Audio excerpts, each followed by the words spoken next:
And we are back, this time with a very, very special guest with Nicki Faro, police officer, full-time dispatcher at the Meredith Police Department and part-time police officer at Center Harbor. Welcome to our show, Nicki. Hi, thank you for having me. Nicki has a very, very special story to tell us. So let's start with that story, Nicki. I think it was not last weekend, but the weekend before.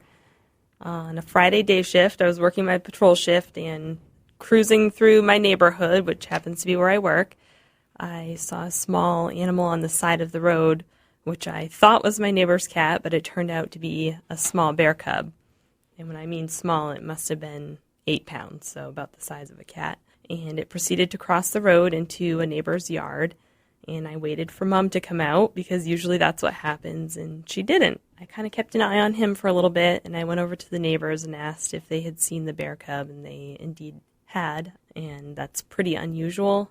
Usually Mom's right in tow, and the bear cubs don't wander around a lot during the day, so I called Fish and Game just to kind of run it by them, and they said it was a little odd, and they were going to try to send somebody out to take a look at it to see if they could locate him, but there wasn't a real urgency in it. Was it the next day that you or to rescue the cub? It was actually the same day. So I got a phone call from our fire chief that somebody was inquiring about how to get rid of a dead animal's body that was on his property.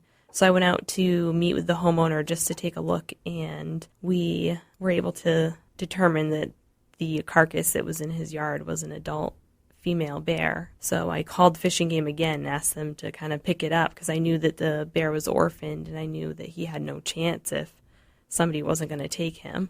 So how did you get to hold that cub in your arms? Well, so the first cub that we got, he made his way up into a tree, and we had to actually use a pole and kind of poke him in the hiney with some sedation medicine that Fish and Game, one of the biologists, had. So he kind of fell a little groggy up in the tree, and myself and Lieutenant Conway from the Center Harbor Fire Department and another officer, we all stood at the bottom of the tree holding a tarp and waited for the baby bear to fall out. And once he did, the biologists looked at me and they were like, "Nicki, you can pick him up." So, really?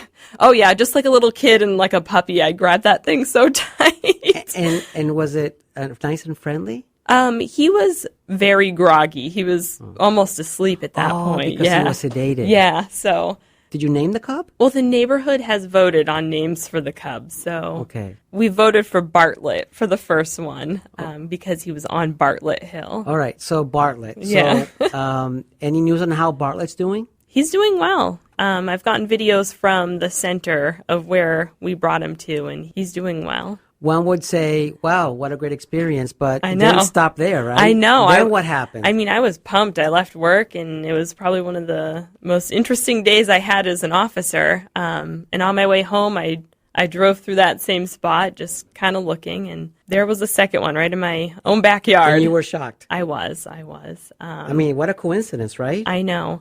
We weren't sure if there were more cubs or not, but I didn't expect to see him, that soon. So how did you trap that one? Well, one of the officers at Meredith PD, Officer Murray, came up and he helped me, and we were able to get him off the tree using a snare that you would use to catch dogs. And we put him in a dog crate. And I actually brought the second cub up to the center that night. It was a late night. It was around 9 o'clock I went up and brought him to be reunited with the other little one. So a great second experience. Oh, yeah. Reunited, but it didn't stop there. No, it didn't. So this went out on the news because people were loving the cubs. I shared it on Facebook, and the whole neighborhood was excited. And they actually sent me videos of the mother bear with the cubs prior to her being hit by a car. And that's when you found out they had 4. Yes, 4 cubs. So number 3, that weekend we got a call that it had crossed a neighbor's driveway. So I went down and set up a Have a Heart trap. And I asked the man, his name's Ben Killam, he runs the Killam Bear Center, what the best food product would be to stuff in the trap. And his key treat for them is cream-soaked donuts. And sure enough, the next morning, number 3 was in that have-a-heart trap. Oh, my gosh. So now Yeah. you have 3. Yeah. And there's a 4th one out there. There is a 4th one. He's still at large, but we have seen him a couple times. Really? So, yeah. This one's a little bit chunkier than the rest, so I think maybe he's a little more savvy in finding food sources than the other 3, but we're hoping to get him soon. Okay, so you have Bartlett. Any names for the other 2? Yeah, so Bartlett, rookie, Yes. because I'm a rookie, Yeah. and then Winnie. And the last one was a girl, so. Exactly in what kind of area should people be looking for this 4th cub if they're driving through that street? So it's on Bartlett Hill in Center Harbor. They don't seem to be wandering too far, and bears are pretty territorial, so if he gets into another bear's territory, he's going to get scared off. You're listening to Let's Talk Real Estate with Corina Cisneros, but sometimes we just don't talk about real estate here. We talk about wonderful, heartwarming stories, and to have Nicki on the show and share this is very special for me. So thank you so much for joining us, and I wish you very, very much luck. Will you let me know when you get the 4th one, or we'll see it on the newspaper?